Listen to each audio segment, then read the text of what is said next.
하다라고 하는 거예요. 그 문자는 하나님이 우리에게 당신의 뜻과 마음을 설명하기 위해 하나님이 주신 거예요. 우리에게. 아니, 인간들이 만들었어요. 맞아요.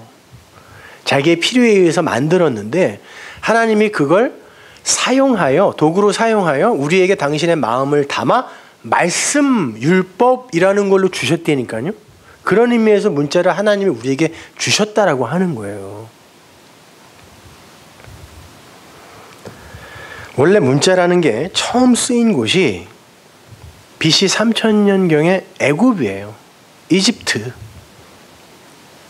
그때가 이집트의 제3왕조 때였는데 그때 이미 이집트의 문자는 완벽한 형태를 갖추고 있었어요.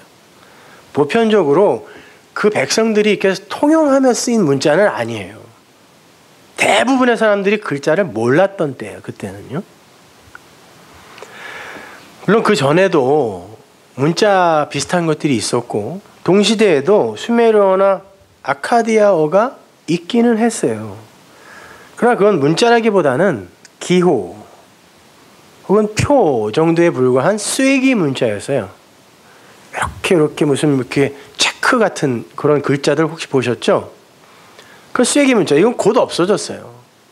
그리고 그림 문자만 남아서 거기에서 알파벳까지 온 거예요. 오늘날 우리가 성경으로 읽고 있는 히브리어를 비롯해서 그 그림 문자에서 문자가 온 거란 말이죠. 그래서 하나님은 당신을 이제 계시하기 위해 아담과 하와에게는 소리로 주셨죠. 소리를 주셨는데 소리는 저장이 되지 않잖아요.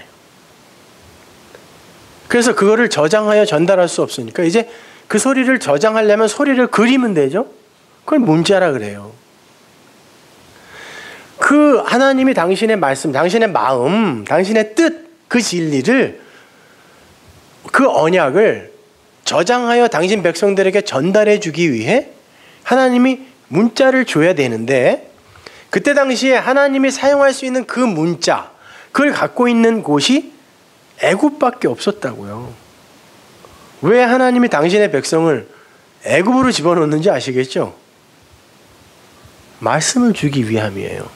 당신의 백성들에게.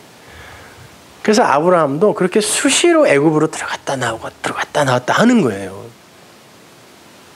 그 애굽은 위의 말이 아니라, 위의 물이 아니라 아래의 말을 갖고 있는 세상의 모형이거든요. 그래서 하나님의 백성이 애굽에 들어갔다가 나오는 거예요. 아브라함부터 시작해서 계속 등장을 해요. 아래의 문자, 아래의 말, 그걸 하나님이 위의 것으로, 진리로 뒤집어서 당신의 백성들 안에만 꽂아주는 거예요. 그걸 설명해 주기 위해 애굽으로 하나님의 백성들이 들어갑니다. 근데 당시에는 왕족이나 사제들만이 문자를 배울 수 있었고 그걸 사용했어요. 그걸 갖고 자기들끼리 뭐 편지를 쓰고 이런 건 아니고 어디다 사용했냐면 신전이나 제단 있죠. 그 신전이나 제단의 돌에다가 신각 문자라고 해서 하나님께 이렇게 신에게 올려드리는, 신을 섬기기 위해 그 신에게 드리는 문자로 사용됐던 거예요. 그 상형 문자라는 것 자체가. 그러니까 다른 이들은 몰라요. 써줘도 몰라요. 그러면 그 문자를 하나님이 사용하여 당신의 백성들에게 말씀을 주기 위해선 그걸 배울 수 있는 왕족으로 누가 들어가야 되겠네요. 그 문자가 있는 곳에. 그래서 모세가 그리로 들어가는 거예요. 그리고는 그 모세가 그 문자를 받는다니까요. 근데 그 모세가 무슨 뜻이에요? 그래서 건져낼 자예요. 건져낸 자. 물이 낸 자라는 이런 뜻도 있어요. 물이 낸 자. 근데 그 당시에 모세 엄마가 그 이름을 지어준 게 아니라 그때 이름이 없었어요. 그런데 그 애굽의 공주가 강에서 목욕을 하고 있네요. 여러분 애굽에 그 건축물 같은 것을 혹시 보신 분들이 계실지 모르겠지만 그때는 애굽의 목욕탕 시설이 근사하게 되어 있었던 때예요. 근데 왜 강에 나와서 목욕했을까요? 시원해서? 아니요. 자식이 없는 공주가 하나 있었는데 신에게 정결 예식을 드린 거예요. 자식 달라고. 애고의 역사서에 기록되어 있어요. 그렇게 정결 예식을 하면서 강에서 몸을 깨끗이 닦고 있는데 아기가 바구니에서 동동 떠내려오네요. 기도의 응답이죠. 그래서 낼름 잡은 거예요. 그리고는 이름을 모세라고 줬어요. 왜? 그때 당시에 애굽의 18왕조 때의 모든 왕자들의 이름이 모세예요. 그리고 그가 왕이 되면 그 앞에 신의 이름을 붙여서 투투모세, 무슨 모세 이렇게 하는 거예요. 그러니까 모세예요, 얘는. 그 공주가 붙여준 이름이죠. 그런데 모세는 물이 낸 자죠. 근데 모세가 나중에 애굽으로 들어가서 누구와 상대를 하게 돼요? 애굽의 모세. 근데 얘는 아래에 물이 낸 자, 아래에 말이 낸 모세이고, 애굽의 모세는 파라오라는 것 자체가 태양신 라의 아들이란 뜻이잖아요. 그게 파라오. 그러니까 아랫물, 우상의 모세, 가짜 말, 비진리가 낸 모세와 하나님이 말씀으로 보내준, 내가 내 말을 너에게 줄게 그러고 보냈잖아요. 그 위에 물이 낸 모세가 두 모세가 만나는 거예요. 그래서 이 모세가 이기는 거예요. 이게 역사 전체의 이야기란 말입니다. 그래서 모세가 그 역할을 하기 위해 이집트 왕궁으로 들어가는 거예요. 그리고 거기에서 사도행전에 보면 모세가 학술과 모든 기회와 모든 걸 다 배웠다 그러죠. 왕자니까 문자를 받아야 되거든요. 그래서 기록했어요. 나중에 그 모세가 성경을 기록했단 말입니다. 그래야 돼요. 그래서 모세가 이제 그 집에 들어갑니다. 왕궁, 이집트 왕궁으로 들어가요. 근데 당시에 쓰였던 문자는 신강 문자, 상향 문자였고, 나중에 인간들이 보편적으로 자기들끼리 뭔가 필요에 의해서 문자를 쓰기 시작했는데 그거는 페니키아 때부터였어요. 페니키아는 가나안이에요. 페니키아 문자는 그 전까지는요, 인간들이 이렇게 물물 교환을 했어요. 그러니까 문자라는 거, 숫자라는 게 필요 없죠. 누가 생선 하나를 갖고 있는데 나한테 금이 있어. 근데 내가 생선이 필요해요. 그러면 그거 놔줄래? 그럼 이거 줄게. 뭐 몸짓으로든 뭐든 되잖아요, 다. 이렇게 바꾸면 되는데 생각해보니까 이제 이게 손해인 것 같아. 그러면 숫자가 필요하고 더하기 뺄셈이 필요하고 문자가 필요하겠죠.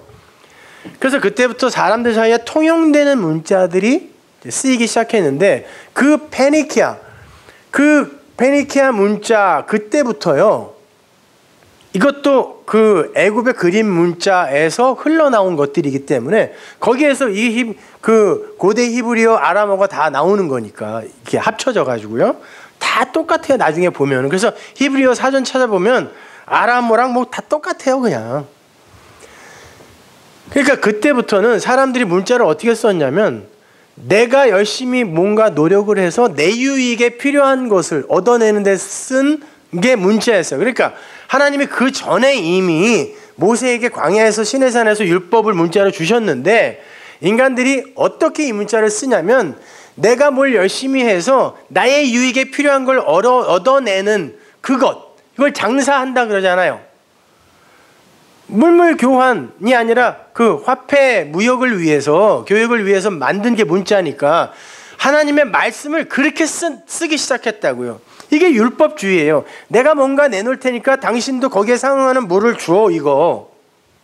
그래서 예수님이 오셔서 그런 거죠. 내 집은 프로슈코마이, 기도하는 집인데 니들이 왜 장사하는 집을 만들어놨냐가 거기에서 무슨 뭐 양 팔고 비둘기 팔고 그래서가 아니라 그거는 원래 거기서 팔아야 됐던 거예요. 왜냐면은 저기 먼 데에서 재물을 가져오면 얘가 오면서 털도 빠지고 점도 있고 흠도 있는 게 되니까 그걸 뭐라 그런 게 아니라 왜 하나님의 말씀을 이 땅에 모형으로 준 성전 안에서 너희들의 유익, 거기에서 진리를 알아먹으려고 애쓰는 게 아니라 니들의 유익을 위해서 이걸 사용하니라는 의미였어요. 그래서 왜 장사하는 집을 만들었어? 이렇게 이야기했단 말입니다. 이 안에는 진리, 말씀이 담긴 건데 왜 너희는 이걸로 장사를 해? 근데 오늘날 기독교를 비롯한 모든 종교가 다 그 장사지 뭐예요. 신에게 뭔가 내가 섭섭지 않게 해드리고 내가 원하는 걸 얻어내고 싶다 하는 게 종교 아닙니까? 심지어 기독교도 그렇게 되어버렸잖아요. 창사하는 거예요. 그건 하나님이 오셔서 야단 맞을 일이란 말이에요. 그거는요. 기독교가 아니라. 어찌되었든 하나님은 당신의 뜻을 문자에 담아서 전해주시기 위해서 그 문자를 접할 수 있는 이집트 왕궁으로 당신의 백성인 모세를 보냈어요.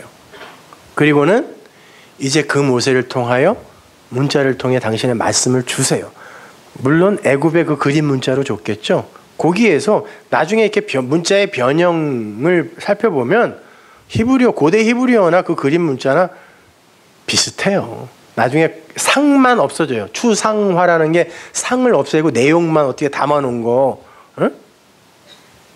그게 추상화잖아요. 글자도 그렇게 변해요. 상이 없어지고 그 내용만 어떻게 이렇게 남는 거.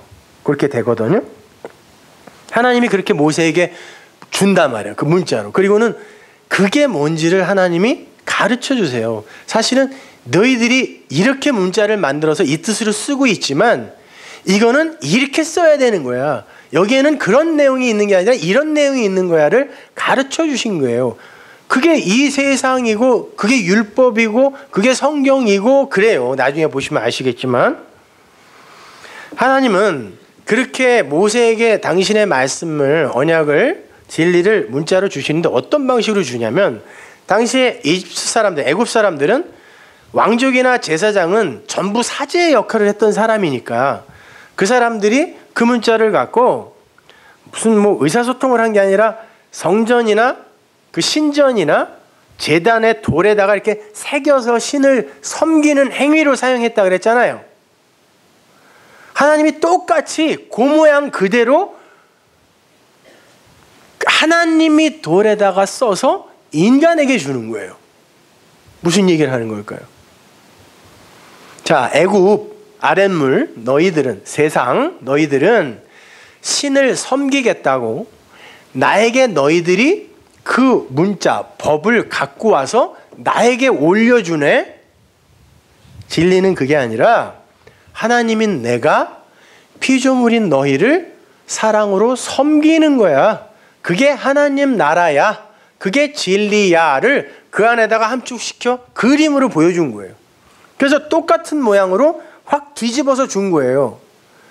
여태까지 모세는 왕궁에서 어떤 신, 그 태양신, 라신, 누군지도 모르는 어떤 존재인지도 모르는 그 신을 섬기기 위해 돌에다가 항상 뭘 새기는 그런 일을 했단 말이에요. 그리고는 신에게 올려드리고 신을 섬겼는데 신의 산에 올라갔더니 자기들을 건져낸 그 하나님, 그 신은, 진짜 신은 당신이 자기 백성을 섬기기 위해 글을 써서 그들에게 주더라는 것입니다. 그 법을 갖고 하나님을 섬기기 위해 우리가 가는 게 아니라, 그게 기독교가 아니라 하나님이 당신의 말씀을 갖고 우리를 섬기기 위해 내려오는 게 기독교라는 거예요. 그래서 예수님이, 하나님이 이 땅에 내려오셔서 그런 거예요. 내가 섬김을 받으러 온 게 아니라 섬기러 왔다라고 하잖아요. 섬기는 게 말을 주다라는 말이란 말이에요. 그게 디아코노스가. 나는 너희에게 생명을 주러 온 거야. 말을 주러 온 거야. 왜 니들이 그걸 법으로 해석해서 오해해서 나를 섬기려고 그래? 성경 전체가 그 이야기란 말입니다.